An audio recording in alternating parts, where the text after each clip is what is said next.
ാനം ഇപ്പോൾ പുലരട്ടെ എന്ന് തന്നെയാണ് പ്രതീക്ഷിക്കേണ്ടത്. മണിക്കൂറുകളായി അതിർത്തി മേഖലകൾ ശാന്തമാണ്. അപ്പോഴും അതിസൂക്ഷ്മമായി തന്നെയാണ് സാഹചര്യത്തെ വിലയിരുത്തേണ്ടി വരുന്നത്. അതിർത്തി പ്രദേശങ്ങളിൽ ആളുകൾ ജാഗ്രത പാലിക്കണമെന്ന കർശനമായ നിർദ്ദേശം ഉണ്ട്. രാവും പകലുമൊക്കെ പാകിസ്ഥാൻ ഏതെങ്കിലും തരത്തിലുള്ള ലംഘനങ്ങൾ നടത്തുമോ എന്നത് നമുക്ക് അറിയില്ല. അത്തരത്തിലുള്ള സാധ്യതകൾ തള്ളിക്കളയാനാവില്ല. കാരണം ഇതിനു മുമ്പും അത്തരത്തിൽ സാഹചര്യങ്ങൾ ഉണ്ടായിട്ടുണ്ട്. ഇന്നലെയും നമ്മൾ അത് കണ്ടതാണ്. അതേസമയം കാശ്മീർ പ്രശ്നം പരിഹരിക്കാൻ ഇടപെടും എന്നാണ് അമേരിക്കൻ പ്രസിഡന്റ് ഡൊണാൾഡ് ട്രംപ് പറയുന്നത്. ഇന്ത്യ പാക് വെടിനിർത്തൽ യാഥാർത്ഥ്യമാക്കാൻ കഴിഞ്ഞതിൽ അഭിമാനമുണ്ട്. ചരിത്രപരമായ തീരുമാനമാണ് ഇത്. ഇന്ത്യയും പാകിസ്ഥാനുമായി അമേരിക്ക വ്യാപാര ബന്ധം ശക്തിപ്പെടുത്തുമെന്നും ഡൊണാൾഡ് ട്രംപ് പോസ്റ്റിൽ പറയുന്നുണ്ട്. മനു ഭരത് ചേരുന്നുണ്ട്. മനു, ഇന്നലെ ഇന്ത്യയും പാകിസ്ഥാനും തമ്മിൽ വെടിനിർത്തലിന് ധാരണയായിരിക്കുന്നു എന്ന വിവരം ആദ്യം തന്നെ പുറത്തു വന്നത് ഡൊണാൾഡ് ട്രംപിന്റെ ട്വീറ്റിലൂടെയാണ്. നേരത്തെ കേന്ദ്ര സർക്കാരിന്റെ വാർത്താ സമ്മേളനം അല്ലെങ്കിൽ പ്രതിരോധ മന്ത്രാലയത്തിന്റെ വാർത്താ സമ്മേളനം 5:30 അറിയിച്ചിരുന്നു. അത് പിന്നെ 6 മണിയിലേക്ക് മാറ്റി. 6 മണിക്ക് ഇക്കാര്യം ഇന്ത്യയും സ്ഥിരീകരിക്കുന്നു. ഇപ്പോഴത്തെ ഈ പോസ്റ്റിൽ എന്താണ് മനസ്സിലാക്കുന്നത്? ഡൊണാൾഡ് ട്രംപ് എന്താണ് പറയുന്നത്? അതായത് ഇങ്ങനെ ഒരു ധാരണയിലേക്ക് എത്തിയത് തന്റെ നേതൃത്വത്തിൽ ഇനിഷ്യേറ്റീവ് ആണ് എന്നാണോ? യെസ് അഭിലാഷ്, അതുതന്നെയാണ് ഡൊണാൾഡ് ട്രംപ് ആഗോള സമൂഹത്തോട് പറഞ്ഞു വെക്കുന്നത്. താനാണ് ഈ പ്രശ്നങ്ങൾക്ക് ഒരു പരിഹാരം കണ്ടത് എന്ന തരത്തിൽ ഒരു ലോക നയതന്ത്ര വിദഗ്ധനായൊക്കെ സ്വയം പ്രൊജക്റ്റ് ചെയ്യാനുള്ള ഒരു ശ്രമമാണ് ഡൊണാൾഡ് ട്രംപിന്റെ ഭാഗത്തു നിന്ന് നടക്കുന്നത്. പക്ഷേ ഈ ഇന്ത്യ പാകിസ്ഥാൻ തർക്കത്തിൽ 30-ലധികം രാജ്യങ്ങൾ അവരുടെ പ്രതിനിധികൾ ഇടപെടുകയും ആ വിഷയം ഇന്ത്യയും പാകിസ്ഥാനുമായി ചർച്ച ചെയ്യുന്ന ഒക്കെ ഒരു സാഹചര്യം ഉണ്ടായിരുന്നു. പക്ഷേ അതിനപ്പുറത്തേക്ക് ഡൊണാൾഡ് ട്രംപ് ഇത് തൻ്റെ മാത്രം ഒരു നേട്ടമായി ഉയർത്തി കാണിക്കുന്നു. മാത്രമല്ല, രണ്ടുപേരും വെടിനിർത്തിയതിന് ഒരു ഇൻസെൻറ്റീവ് എന്ന തരത്തിൽ അവരുമായി കുറച്ച് വ്യാപാര ബന്ധങ്ങൾ നടത്താം, അല്ലെങ്കിൽ വ്യാപാര ബന്ധം ശക്തിപ്പെടുത്താം, അവരുമായുള്ള വ്യാപാരം വർദ്ധിപ്പിക്കാം എന്നൊക്കെയുള്ള ചില പ്രതികരണങ്ങൾ നടന്നു. പക്ഷേ ഇതിൽ ഈ കാര്യത്തെ പാകിസ്ഥാൻ അധികൃതർ ഈ ഘട്ടത്തിൽ ഡൊണാൾഡ് ട്രംപിനെ അനുമോദിക്കുന്നു. അങ്ങനെ ചെയ്തത് നന്നായി എന്നൊക്കെയുള്ള പ്രതികരണങ്ങൾ അവരുടെ ഭാഗത്ത് വരുന്നു. അതേസമയം ഇന്ത്യ ഡൊണാൾഡ് ട്രംപിൻ്റെ ഇടപെടലിനെ കുറിച്ച് വളരെ സെലക്റ്റീവായൊരു മൗനം ആണ് സൂക്ഷിക്കുന്നത്. കാരണം എല്ലാ രാജ്യങ്ങളോടും എന്ന പോലെ തന്നെ അമേരിക്കയോടും ഒരു നിലപാടെടുക്കുന്നു അല്ലാതെ അതിനപ്പുറത്തേക്ക് അമേരിക്ക ഇടപെട്ട് ഈ പ്രശ്നം തീർത്തുമെന്നോ അല്ലെങ്കിൽ അമേരിക്ക ഇടപെട്ട് ഇനി കാശ്മീർ പ്രശ്നം അവസാനിപ്പിക്കണമെന്നോ എന്നോ ഒരു നിലപാട് ഒന്നും ഇപ്പോൾ ഇന്ത്യൻ അധികൃതരുടെ ഭാഗത്തു നിന്ന് വരുന്നില്ല. അപ്പോൾ ഇതിലൊരു സുപ്രധാനമായ ഒരു കാര്യം, ഇന്ത്യയുടെ ആഭ്യന്തര വിഷയം എന്ന നിലയിൽ അത് കൈകാര്യം ചെയ്യാൻ ഇന്ത്യക്കറിയാം. പാകിസ്ഥാനുമായുള്ള പ്രശ്നങ്ങൾ നയതന്ത്ര ചർച്ചകളിലൂടെ പരിഹരിക്കും. കാശ്മീർ വിഷയത്തിൽ ഇന്ത്യക്ക് അതിൻ്റെ ഒരു കൃത്യമായ ഒരു നിലപാട് ആ വിഷയത്തിൽ ഉണ്ട്. അതിൽ കാശ്മീർ അധിനിവേശപ്പെടുത്തിയ പാകിസ്ഥാൻ അധിനിവേശപ്പെടുത്തുന്ന നടപടിയെ ഇന്ത്യ അംഗീകരിക്കുന്നില്ല.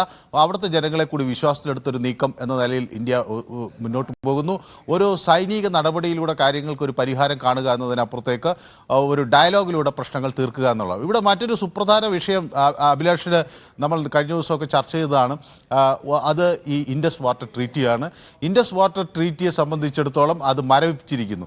അത് ഇനി എങ്ങനെ പുനഃസ്ഥാപിക്കും എന്ന ഒരു വലിയ ചോദ്യം പാകിസ്ഥാന് മുന്നിലുണ്ട്. ഈ സീസ് ഫയർ കൊണ്ട് മാത്രം പാകിസ്ഥാൻ്റെ പ്രശ്നം അവസാനിക്കുന്നില്ല.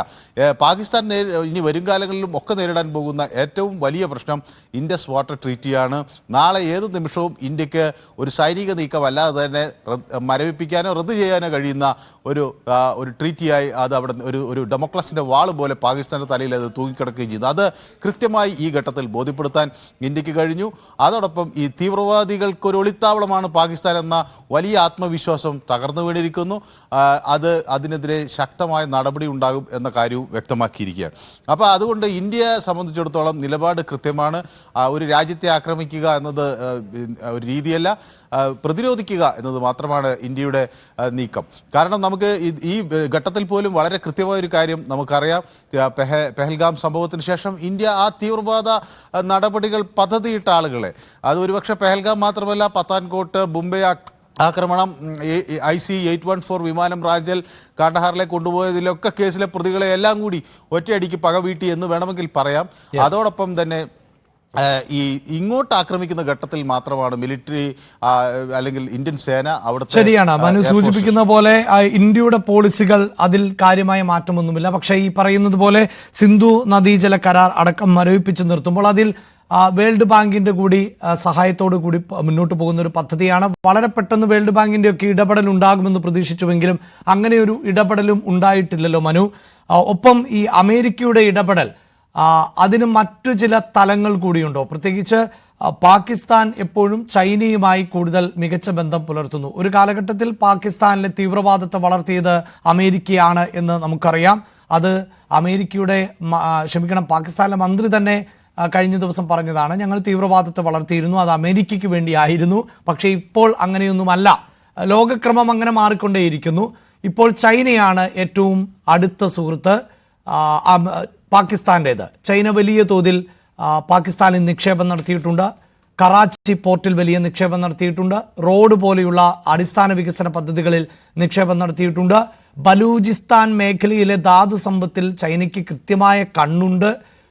അതോടൊപ്പം തന്നെ വ്യാപാര യുദ്ധത്തിൽ പാകിസ്ഥാനേക്കാൾ വലിയ വിപണിയായി ചൈന ഇന്ത്യയെയും കാണുന്നുണ്ട്. അങ്ങനെ ചൈനയും ഒക്കെ ഈ വിഷയത്തെ അതീവ സങ്കീർണമായാണ് നോക്കിക്കാണുന്നത്. അതാണല്ലോ അമേരിക്കയ്ക്കും കൂടുതൽ ഇൻട്രസ്റ്റ് ഉണ്ടാകുന്നത്. ചൈനയും അമേരിക്കയും തമ്മിലൊരു ട്രേഡ് വാർ നിലനിൽക്കുന്ന പശ്ചാത്തലത്തിൽ ഈ വിഷയങ്ങളിലൊക്കെ കൃത്യമായി ഇടപെടുക, ഇന്ത്യയുമായും പാകിസ്ഥാനുമായി സൗഹൃദത്തിൽ പോവുക, അതിന് തങ്ങളാണ് മധ്യസ്ഥരാകുന്നത് എന്നുള്ളത് അമേരിക്കയെ സംബന്ധിച്ചിടത്തോളം അതൊരാവശ്യം കൂടിയാണ്. പക്ഷേ അതിനോട് ഇന്ത്യ എന്താണ് സ്വീകരിക്കുന്ന നിലപാട്? ഇന്ത്യ ഇതിനു മുമ്പും പലപ്പോഴായി വ്യക്തമാക്കിയിട്ടുള്ളത് ഇന്ത്യയുടെ ആഭ്യന്തര വിഷയങ്ങൾ, പ്രത്യേകിച്ച് കാശ്മീർ, അതിൽ മറ്റു ലോകരാജ്യങ്ങളൊന്നും ഇടപെടേണ്ടതില്ല, അത് ഇന്ത്യ തീരുമാനിക്കും എന്നുള്ളതായിരുന്നല്ലോ പ്രഖ്യാപിതമായ ഇന്ത്യയുടെ നയം. അഭിലാഷ്, ഇവിടെ ഒരു കാര്യം നമ്മൾ മനസ്സിലാക്കേണ്ടത്, ഈ ഏഷ്യയിലെ ഒരു വലിയ ശക്തി എന്ന നിലയിൽ ചൈന നിൽക്കുമ്പോൾ ചൈന ഒരു ത്രട്ടായി ഇന്ത്യയെ കാണുന്നു എന്നതാണ് ഇതിൽ മനസ്സിലാക്കേണ്ടത്. അപ്പം ചൈന നമുക്കൊപ്പം നിൽക്കുന്നില്ല എന്നതിൻ്റെ അർത്ഥം നമ്മൾ കൂടുതൽ കരുത്തരാകുന്നു, സാമ്പത്തികമായി കരുത്തരാകുന്നു, സൈനിക രംഗത്ത് കൂടുതൽ നമ്മൾ കരുത്താർജിക്കുന്നു. അതിൻ്റെ സൂചനയാണ് ചൈനയെ പോലൊരു രാജ്യം ഇന്ത്യ അംഗീകരിക്കുന്നില്ല എന്ന നിലപാട് വരുന്നത്. ചൈന പാകിസ്ഥാനെ അംഗീകരിക്കുന്നു, കാരണം പാകിസ്ഥാൻ ചൈനയുടെ ചൊൽപ്പടിക്ക് നിൽക്കുന്നു. ചൈന ബംഗ്ലാദേശിലെ ഇപ്പോൾ ഇടക്കാല സർക്കാരിനെ അംഗീകരിക്കുന്നു, കാരണം ഇടക്കാല സർക്കാർ മുഹമ്മദ് യൂനസിന്റെ മുഖ്യ ഉപദേഷ്ടാവ് മുഹമ്മദ് യൂനസിന്റെ നേതൃത്വത്തിലുള്ള സർക്കാർ ചൈന പറയുന്ന കാര്യങ്ങൾ അംഗീകരിക്കുകയും ചൈനയ്ക്ക് വശംവദനായി നിൽക്കുകയും ചെയ്യുന്ന ഒരു സാഹചര്യം മറ്റ് പല ചെറിയ രാജ്യങ്ങൾക്കും ആ ഒരു ഗതികേടുണ്ട്. പക്ഷേ ഇന്ത്യയെ സംബന്ധിച്ചിടത്തോളം ഇന്ത്യ കുറെ കൂടി ശക്തിശാലിയായ ഒരു രാജ്യമായി അതിൻ്റെ നിലപാടെടുക്കുന്നു, നിലയുറപ്പിക്കുന്നു. അത് സ്വാഭാവികമായും ചൈനയ്ക്ക് ഒരു വലിയ വെല്ലുവിളിയാണ്. മാത്രമല്ല, ഇന്ത്യ ചൈന അതിർത്തി തർക്കങ്ങൾ നിലനിൽക്കുന്നുണ്ട്. അതിൽ ഇന്ത്യ വളരെ ശക്തമായ നിലപാട് സ്വീകരിക്കുന്നു എന്നതും ചൈനയെ പ്രതിസന്ധിയിലാക്കുന്നു. അപ്പോൾ ഈ ഘട്ടങ്ങളിലൊക്കെ ഒരുപക്ഷെ ചൈനയോളം വലിയ ഒരു സൈനിക ശക്തി അല്ലെങ്കിൽ കൂടിയും ചൈനയ്ക്ക് അങ്ങനെ എളുപ്പം മറികടക്കാവുന്ന അല്ലെങ്കിൽ വളരെ ഈസിയായി അവരുടെ സമ്മർദ്ദം ഉപയോഗിക്കാൻ കഴിയുന്ന ഒരു രാജ്യമല്ല ഇന്ത്യ എന്ന് കൂടുതൽ വ്യക്തമാകുന്നതിൻ്റെ പശ്ചാത്തലത്തിലാണ് പാകിസ്ഥാനെ കൂടുതൽ പിന്തുണയ്ക്കുന്ന ഒരു രീതി ചൈനയിൽ ഉണ്ടാകുന്നത്. മാത്രമല്ല, ഈ ചൈനീസ് ഇടപെടൽ എന്നത് പാകിസ്ഥാനിനകത്ത് വലിയ പ്രശ്നങ്ങൾ, ആഭ്യന്തര പ്രശ്നങ്ങൾക്ക് വഴിവെക്കുകയാണ്. ഇപ്പോൾ അഭിലാഷ് സൂചിപ്പിച്ചതുപോലെ അവിടുത്തെ ധാതു സമ്പത്ത് കൊള്ളയടിക്കുന്നു. അതിനെതിരെയാണ് ഈ ഗിൽജിത്ത് ബാൾട്ടിസ്ഥാനിലെ ജനങ്ങൾ രോഷാകുലരായി തെരുവിലിറങ്ങുന്നു. ഒരു ജനക്കൂട്ടം അവിടെ ഈ ചൈനീസ് അധിനിവേശം നടക്കുന്നു എന്ന തരത്തിൽ, അവിടുത്തെ ഭൂഘടന മാറുന്നു എന്ന തരത്തിൽ ആളുകൾ പരസ്യമായി തെരുവിലിറങ്ങുന്ന ഒരു സാഹചര്യം ഉണ്ടാകുന്നു. അതുപോലെ തന്നെ ഈ ബലൂചിസ്ഥാനിൽ അവരുടെ വിഭവങ്ങൾ കൊള്ളയടിച്ചാണ് അവരുടെ വാതക ഫീൽഡുകളിൽ നിന്നുള്ള ശേഖരണങ്ങൾ കൊണ്ടൊക്കെ മറ്റിടങ്ങൾ സമ്പന്നമാകുന്നു. അവർ ദരിദ്രരായി നിൽക്കുന്നു. ആ ചൂഷണം അവസാനിപ്പിക്കണമെന്ന് ആവശ്യപ്പെട്ടുകൊണ്ട്, മറ്റൊരു രാജ്യമായി തങ്ങളെ പ്രഖ്യാപിക്കണമെന്ന് ആവശ്യപ്പെട്ടുകൊണ്ട് അവിടെ കലാപമുയരുന്നു. ഫ്രോണ്ടിയർ റീജിയൻസ് എന്ന് പറയുന്ന പാകിസ്ഥാൻ്റെ 6-7 പോക്കറ്റുകളിൽ വലിയ ശക്തമായ കലാപത്തിനുള്ള കൊടി ഉയരുകയാണ്. അപ്പോൾ ചൈനീസ് ഇൻ്റർവെൻഷൻ എന്നത് പാകിസ്ഥാനകത്തൊരു വലിയ തർക്കമായി നിലനിൽക്കുന്നു. പാകിസ്ഥാന് അവിടുത്തെ സർക്കാരിന് മറ്റു ജനവിഭാഗങ്ങളെ അടിച്ചമർത്തിക്കൊണ്ട് മാത്രമേ ചൈനയുടെ താല്പര്യങ്ങളെ അവിടെ സംരക്ഷിക്കാൻ കഴിയൂ എന്നൊരു സാഹചര്യമാണ്. മാത്രമല്ല, ഒരു സാമ്പത്തിക ഇടനാഴി അവർ പ്ലാൻ ചെയ്യുന്നത്, അതിനെതിരെയും ജനങ്ങൾ അവിടെ ശക്തമായി രംഗത്ത് വരികയാണ്. അതാണ് സാഹചര്യം, ഇപ്പോഴത്തെ സാഹചര്യം. ഇപ്പോൾ